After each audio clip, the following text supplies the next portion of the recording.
Hi, my name is Olivia. I'm 20 years old. I'm from Salt Lake City, Utah, and this is Financial Audit. I wanted to start by saying thank you to everyone joining us for this. And I also want to thank Olivia for coming onto the show and talking about your finances. Glad to be here.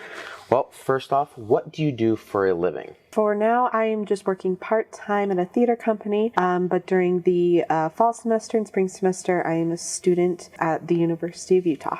Okay, you're a student. What are you studying? I am studying design with a more emphasis in architecture. Architecture, okay. And how many years do you have at the University of Utah left? About 3 to 4, depends on where certain classes go. Okay, that's good to hear. How long have you been doing this job for? About a year now. I started last July, so yeah, I'd say about a year now. About a year now. And would you mind discussing how much you get paid at this job? I get paid $15.50 an hour. I started a little bit lower, but right now it's been $15.50, and I work about 20 hours a week. That, of course, is depending on schedule-wise and how busy it is, but it is about 20 hours a week, so I'd say every 2 weeks my average is about 40 hours. Okay. Since it is summer, may I ask, why do you not work more during the summer hours? I wanted to take time for my mental health, to focus on getting better after a little bit of burnout in the fall semester that I experienced, and I thought it'd be better for my own sanity to maybe take some time for myself and then just work on working pretty much. I usually just work nights also, so that helps a lot with me needing more time to recover from burnout. Okay, and has taking part-time, has that helped your mental health in that case? I definitely want to make sure you're doing okay. Yes, it's definitely helped because it's been nice making my own money, just especially since I didn't get this job till last year, and it was one of my first jobs. It was only actually my second job. So it's been nice for my health to get a job and make money for myself and be able to spend that money, but then it's also really nice because it's given me the flexibility to take some time for myself during certain days I might need, just because I'm only working part-time, so I have time to recover, and then I also have time to make money and feel good about myself. And with the mental health and like with school and such, how will you be doing that during school time, do you think? During school time, I have very set times that I make in my schedule with my work and school schedule. So like I did for this last fall semester, I just ended up doing morning classes, so I'd wake up early and go to school, and then I would have a long break in between classes where I could either do homework or rest, any sort of thing like that, take some leisure time. But then I'd go to work later in the day around like 4 o'clock-ish. So it'd give me a little bit of time, and I'm going to keep doing something similar where I'm just going to put my availability maybe a little bit later on 2 days of the week, like a Tuesday or Thursday. Maybe I'll put my availability from 6 and on, like 6 p.m. and on, so I can have maybe a little more time for school or rest, and that's kind of how I'm planning on keeping it. Okay. And you said you worked part-time and you had $15 an hour, and $15.50, my mistake. Mm-hmm. And you get about, how many hours you said again? 20? Correct? 20 a week, yeah. 20 a week, okay. So 20 a week, do you know if you get paid bi-weekly, semi-monthly, or just monthly? Semi-monthly, so every 2 weeks. Every 2 weeks? Mm-hmm. Okay, you get paid every 2 weeks. So you make about $620 every semi-month, so every half month. Mm-hmm. And then every month you make about $1,240 pre-tax. And after pre-tax, you get about $980. Does that sound about right? Sounds right. Okay. Why do you think you're going with this job versus another job that may pay more, especially in Salt Lake area? Is there a reason behind the work that you are at? Well, first of all, the work environment, it's very nice and uplifting, and it's one of those places I'm just glad to be, where the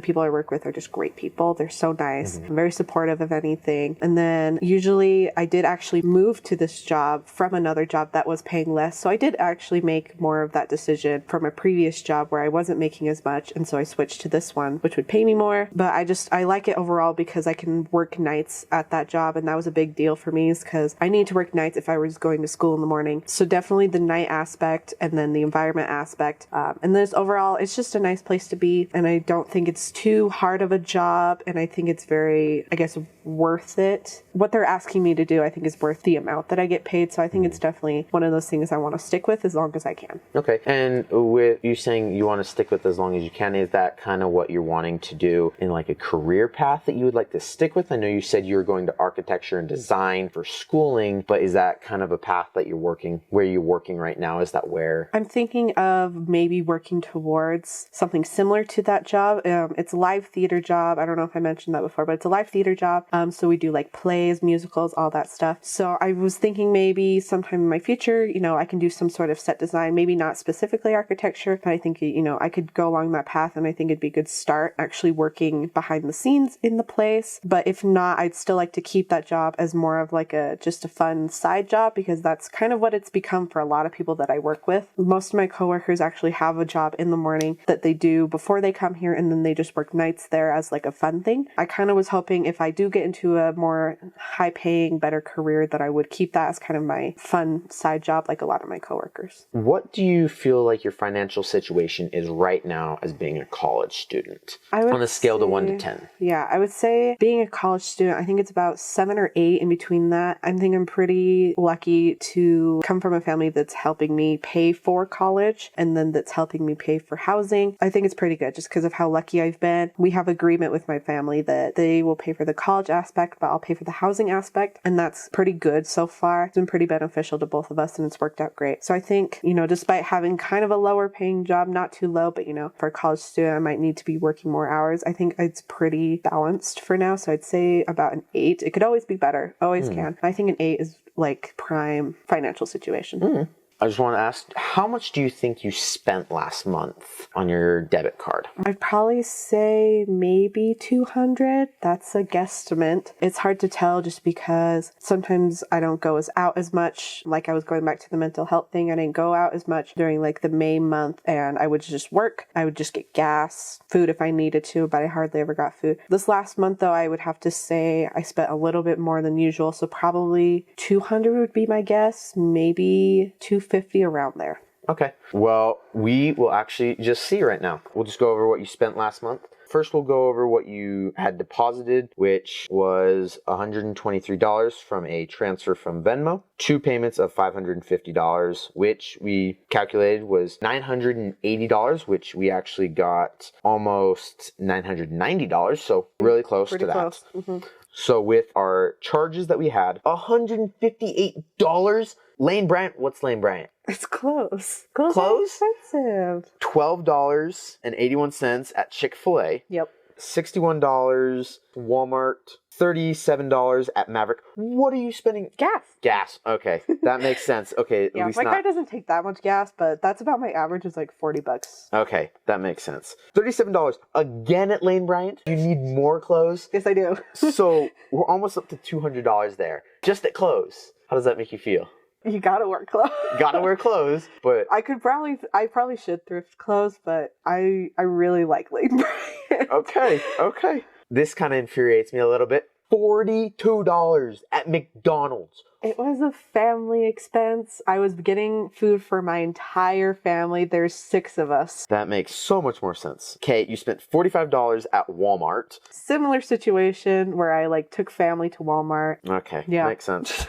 Okay, then we have $3 at your work, $33 at Chick-fil-A. Again, is that for the family? Yep, family. Okay, then we have $9 at Maverick, $38 for gas, so that's pretty normal. $15 Venmoing out, $12 for Walgreens, meds, or that. Okay, $35 again at McDonald's, $16 at your Nintendo, and then you also spent $3.87 at Walmart, $36 at Maverick, which is gas again. Yeah. That is actually it of the amount that you spent this month. Do you want to know how much you actually spent? Since I already said you spent $200 alone on clothing, and that was your prediction. It was $600, $598 to be precise. So not too bad. Also, you did bring in a decent amount of money, so you just not have to really worry anything like that. But since you are having to pay for housing for schooling in the fall, that definitely will change the amount of money that you can spend if you do.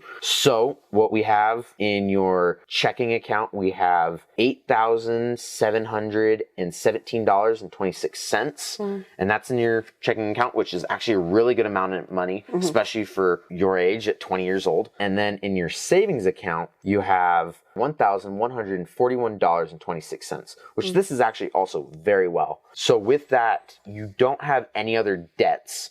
I didn't see anything on your payments that you have rent, utilities, or anything like that. Could you kind of go more in depth on that? Yeah. So currently with the whole mental health thing, I lived at home for the beginning of the 2023 season and right now. So I've been living at home with my family and they've been very understanding of everything. And so they've had me living there rent free, utility fee free.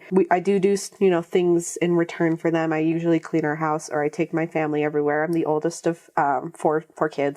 So I usually, I chauffeur around kids. But yeah, I've just been living rent free with my parents for now. I'm just trying to figure everything out in my life. Okay. Well, we can definitely build you a budget for when you do start back with school and that, and like if you do have rent or if you stay at home or however that goes. So with schooling, I know the University of Utah is about $9,000 per semester. Is that correct for you? So as you said before, you have your family paying for tuition, so you don't have that payment. But for housing, are you planning on staying at home for school or are you planning on moving out during school? For now, probably staying at home for school. The housing situation at the University of Utah is not great. So it's very difficult to get housing. And Salt Lake City, it's very difficult to get housing anywhere. So yeah, I'm just going to stay at home for now. The agreement was that I would pay for rent and everything with housing with them, both everything going on. They're totally understandable. And then I've made my own strides where I've gotten scholarships before for housing. So that was a big influence on it too, where they're like, oh, you're fine to, stay home for just a little bit. And then other life experiences have just led me to be like, yeah, I'll be okay staying at home for the semester and I can always just drive there. So what you have in needs, as you can see, you're not even meeting your needs expectation of anything like that. So you don't have to worry. So you have about $120 in gas. I'm going to give you a $250 grocery budget. And then for toiletries, makeup, everything like that, I'm going to give you $100 for that. And that's definitely going to keep you below or at least close to your at least 50% needs category. Based on your income, which we found was like about $980 a month. With my budget, you're going to use about 52% for everything, and that's including the comics. If we took away the comics, it would be exactly 50% of your income. With that, you have actually a decent amount of money coming in and that you're actually just saving. With that money that you're putting aside that we found, which you had in your checking and savings account, is that just meant for school or are you saving for something specific or anything like that? I'm more saving for when I end up moving out just because of how high prices have gotten in housing and stuff like that. I've thought it was better to save all this money, for when I move out so I can at least have, a couple months of being comfortable and adjusting to moving out. So that's kind of where the big spending is. There's a bunch of other little ones I'd like to save up for, but for now it's just the big idea is affording housing. Yeah, that makes sense since Utah's prices have gone up a lot lately. For all the money that you do have a fully funded emergency fund. And I don't know if you know what an emergency fund is. An emergency fund is the amount of money that you have saved in case of an emergency, you lose your job and you're not able to live off that. And based on what you have, you spend about $500, which is about 50% of your income. $500 for about 6 months is recommended. 3 to a year of expenses, which is you definitely do have with that $8,000, and also the other $1,000 in savings. With investments, I saw that you also didn't have investments at all. I like to preach about 50, 20, 30. So 50% needs, 20% investment, and 30% fun. That's how I go based on it. I flip my 20 and 30. You seem to be saving very well, so it doesn't really matter. Is there anything that you're wanting to invest or anything, or have you started to invest? Not necessarily. It's hard to know all the statistics and I guess inner workings of investing, especially when you're young. Me, I'm only 20, so I don't know a ton about about investing in. It's a little difficult of something to get into because it seems like one of those things that's a little risky, you know, when it comes to certain investing in certain things. I'm not investing in anything and I don't know where to really start with that because it's hard to tell. I probably will further into the future when I feel more financially stable to be by myself and all that stuff. But for now, you know, nothing like investing going on. I'm hoping for something in the future, but it's hard to tell where to start. Of course, this is not financial advice or anything. I'm not going to tell any stocks, but I definitely would say the S&P 500 has the average growth of 8% per 10 years. Like, that's the average every year. And so I definitely would say to do, if you want to invest in S&P 500, that's personally what I do. And I use Fidelity with that. And they're a very good company. What I do is I invest $100 a month, no matter what. And since you seem to have a decent amount of money that you have excess of that you can just do, I would definitely have that. You could automatically set that up. Right now, you're in your 20s. You're at the beginning of the greatest years of compound growth for you. If you were to max out just your Roth IRA, I don't know if you know what a Roth IRA. Do you know what that is? I do not. So a Roth IRA is a after-tax retirement account. So 401k, you get taxed on that beforehand, and a 401k you get taxed once you pull it out, and a Roth IRA is when you get taxed before you put it in. If you max out your Roth IRA every year, and then once you turn 50, you get an extra $1,000 that you can put in. If you do that, by the time you're like 65 to 67, you'll have a couple $1,000,000. I definitely really recommend that, especially since this is your greatest decade of your life of compound growth. Do you have any questions for me at all? I'd like to know more about a 401k if you know anything. I don't know how your work does, but at my job, we have a match. Let's say if I put 3% of my amount, I make $5,000 a month. I'll put 3% of my amount into my 401k and they match me 100%.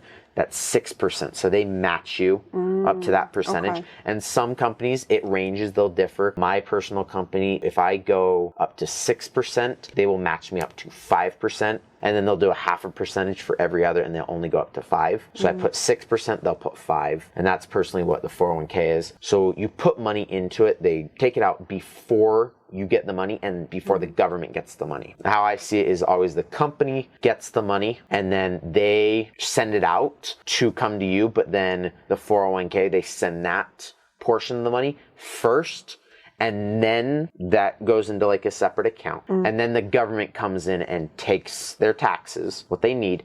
You get the excess amount of whatever is left. And then when you retire, you take out the 401k money, and the government's now going to take that taxes that you didn't pay on before. And they also do that on the gain of it as well. What do you think is it a thing that a job usually provides, like a career? The people I've heard and talked to, they mostly have at least the option of 401k, Roth IRA, or at least something for retirement. They've it seems like they're transferring from the pension to the 401k, since the 401k is only not even 100 years old and the Roth IRA isn't even like 50 years old. So they're kind of transitioning into that. I know this might be a little difficult question, but if I were to move out of Utah, that's kind of a plan that I wanted to have. Was that when I can and finish college, I wanted to move possibly to Oregon, just somewhere nice and relaxing. Do you think it'd maybe be easier to move to Oregon or find an apartment here in Utah, just based on your opinion? I don't really know enough about Oregon prices. I know about Utah prices is right now, of course, we're going in the high, and there's a lot of flatlining right now, especially since they're trying to combat inflation and so forth. The model I follow is like rent should be 30% rent. Mortgage, however, your home expense should not exceed more than 30% of your income. Well, another question I might have is, I know occasionally, especially during the month of April, I had spent a lot of money on like books. I know it sounds strange. But if I were to keep up the spending of maybe like I'd say $30 like a month on just books alone, should I maybe cut down on that? So you can choose 20 or 30%. I do 30. You can choose 20 or 30% that is just fun money. And 20% is normally what people do to invest, and 30% fun money, or 20% opposite. But if it's in a fun category, you can do really however, and $30 isn't gonna wipe out your fund money, so you're definitely gonna be able to spend a little bit more money. Let's say you made $1,000, you could definitely spend $200 to $300, depending upon which one you would choose to spend for fund money. So if you spent $30 a month, that wouldn't be too bad. Okay. Yeah, I think that's all the questions I have. Yeah? Yep. Okay. Well, thank you. Yeah, thank you for having me. So guys, we talked about her financial situation, and I am glad to see that she has no debt and has at least 1 year of her emergency fund saved up. And she probably has even more since she doesn't have to move out or have that rent expense. And with everything that we say and saw in the video, she has a net worth of $9,858 and some change. And hopefully she'll be able to continue on into the next few years and hopefully into our future. If you guys liked the video, make sure to go down and subscribe and like. If you guys want to put in your thoughts, put down in the comments of what you guys thought of the video. Thank you guys again for joining me, and I'll see you guys in the next one.